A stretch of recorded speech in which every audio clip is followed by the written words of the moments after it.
Hello दोस्तों, स्वागत है आपका मेरे YouTube channel let's study with Poonam में, जिसमें हम जीके जीएस से रिलेटेड टॉपिक के बारे में चर्चा करते हैं और आपके लिए नए नए विषयों को खोज कर लाते हैं। आज हम बात करने वाले हैं रागी के बारे में। तो रागी को हिंदी में मंडुआ या नाचनी के नाम से भी जाना जाता है। यह एक मोटा अनाज है जो अफ्रीका और एशिया के सूखे इलाकों में उगाया जाता है। रागी से जुड़ी कुछ खास बातें अब हम जानते हैं। रागी में कैल्शियम, डाइटरी फाइबर, पॉलीफेनॉल और पोटेशियम भरपूर मात्रा में होता है। रागी की तासीर गर्म होती है, इसलिए सर्दियों में इसे खाना फायदेमंद माना जाता है। रागी से रोटी, पराठा, पूड़ी, लड्डू और केक जैसी डिशेस बनाई जाती हैं। रागी के आटे को गेहूं के आटे में मिलाकर इस्तेमाल किया जा सकता है। रागी से उपमा, सूप, बिस्किट, डोसा आदि चीज़ें भी बनाई जा सकती हैं। रागी खाने से अत्यधिक प्यास लगने की समस्या खत्म हो जाती है। रागी से शारीरिक कमजोरी तो दूर होती ही है और ये कफ दोष को भी ठीक करता है। रागी से शरीर की जलन, त्वचा विकार, किडनी और पथरी की समस्याओं में भी फायदा प्राप्त होता है। रागी का उपयोग केवल अनाज के रूप में किया जाता है, लेकिन सच यह है कि रागी एक बहुत ही औषधीय गुणों से भरपूर पौधा है। इससे रोगों को तो ठीक किया ही जा सकता है। आयुर्वेदिक ग्रंथों में रागी को लेकर कई फायदेमंद बातें बताई गई हैं। मंडुआ के सेवन से अत्यधिक प्यास लगने की समस्या खत्म हो जाती है। यह कफ दोष को भी ठीक करता है। मंडुआ या रागी का पौधा लगभग 1 मीटर तक ऊंचा होता है।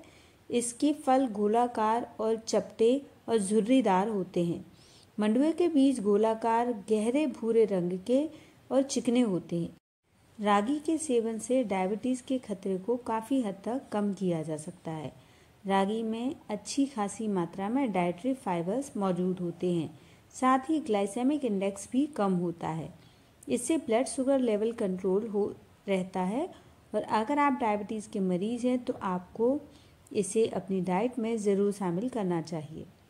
रागी में कैल्शियम की मात्रा भी भरपूर होती है, जो बच्चों के लिए ही नहीं, गर्भवती महिलाओं के साथ बढ़ती हुई उम्र के महिला पुरुष के लिए भी बहुत ज़रूरी है, जो हड्डियों को मजबूत रखता है।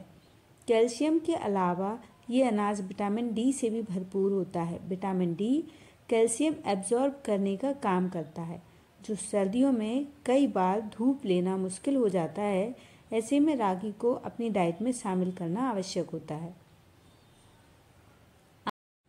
रागी आयरन से भी भरपूर होता है। आयरन की मात्रा से शरीर में हीमोग्लोबिन में सुधार होता है, जिससे एनीमिया यानी खून की कमी नहीं होती। महिलाओं को तो खास तौर पर रागी का सेवन करना चाहिए, क्योंकि ज़्यादातर महिलाओं में एनीमिया की समस्या देखने को मिलती है। रागी में एमिनो एसिड पाए जाते हैं, जो झुर्रियाँ दूर करते हैं। इसके अलावा रागी में एंटीऑक्सीडेंट की मौजूदगी फ्री रेडिकल्स से बचाती है।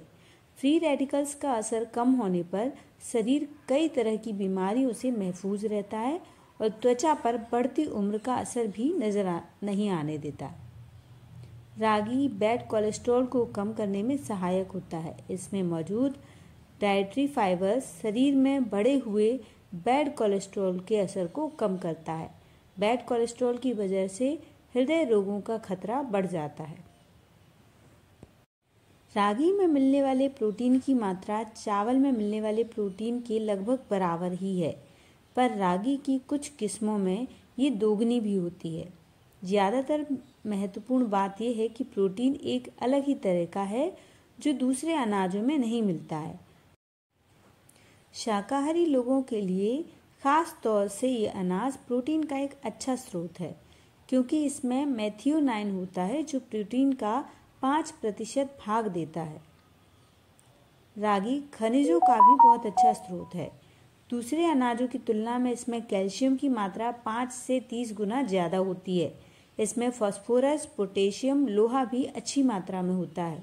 हड्डियों की सघनता और उनके स्वास्थ्य के लिए कैल्शियम तो बहुत महत्वपूर्ण है ही, जो भोजन के अलावा फूड सप्लीमेंट लेने वाले लोगों के लिए फिंगर मिलेट का एक ज़्यादा स्वास्थ्यप्रद विकल्प बनाता है, खास तौर से उन लोगों के लिए जिन्हें ऑस्टियोपोरोसिस है और हीमोग्लोबिन की कमी की समस्या है। यूनाइटेड स्टेट्स एकेडमीज द्वारा प्रकाशित एक अध्ययन the last cross of Africa में बताया गया है कि फिंगर मिलेट एक सुपर अनाज बन सकता है और ये भी कहा गया कि इस फसल के बारे में दुनिया का दृष्टिकोण बदलने की ज़रूरत है। सभी मुख्य फसलों में ये अनाज सबसे ज़्यादा पोषण देने वाला है। और आगे ये बताया गया कि उगांडा और दक्षिणी सूडान में लोग दिन में एक ही बार खाना खाते हैं, पर उनका शरीर स्वस्थ और गठीला रहता है, जो फिंगर मिलेट की वजह से होता है।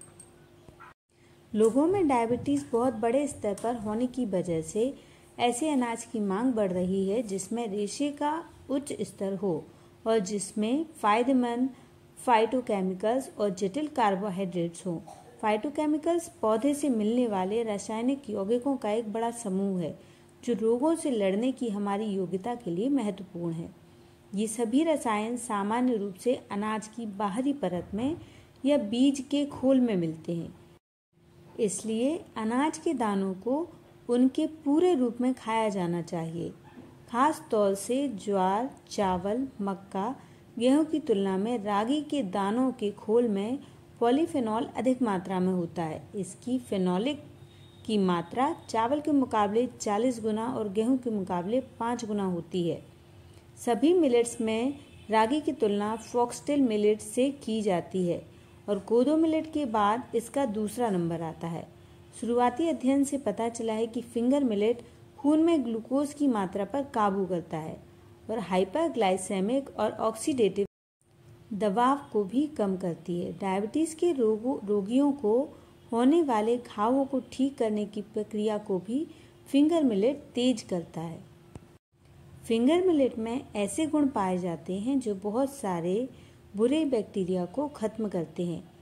इनमें खाने में जहर बनाने वाले बैसिलस सेरेयस, टाइफाइड जैसे बुखार फैलाने वाले साल्मोनेला एम्फी और चमड़ी में सेल्यूलिटिस वायरस फैलाने वाले स्टेफिलोकोकस भी शामिल हैं। फिंगर मिलेट में एंटीऑक्सीडेंट खूब अच्छी मात्रा में होते हैं और ये शब्द तो सेहत की किताबों में एक कहावत जैसा इस्तेमाल होता है। एंटीऑक्सीडेंट ज़्यादा ऑक्सीडेंट को रोकते हैं और इस तरह कोशिकाओं को होने वाले नुकसान को रोकते हैं, नहीं तो कोशिकाएं कमज़ोर पड़कर कैंसर ग्रस्त हो जाती हैं। फिंगर मिलेट के दानों की छाल में छुपे फेनोलिक एसिड्स, टैनिन्स और फ्लेवोनॉइड्स में बहुत असरदार एंटीऑक्सीडेंट गुण होते हैं। सामान्य रूप से ये देखा गया है कि बाजरा या गेहूं खाने वाले लोगों की तुलना में मिलेट खाने वालों में ग्रास नली का कैंसर होने की घटना कम होती है। दोस्तों, इस वीडियो में हमने रागी से होने वाले फ़ायदे को जाना है। यदि आपको हमारा ये वीडियो पसंद आए तो चैनल को लाइक, शेयर और सब्सक्राइब ज़रूर करें। धन्यवाद।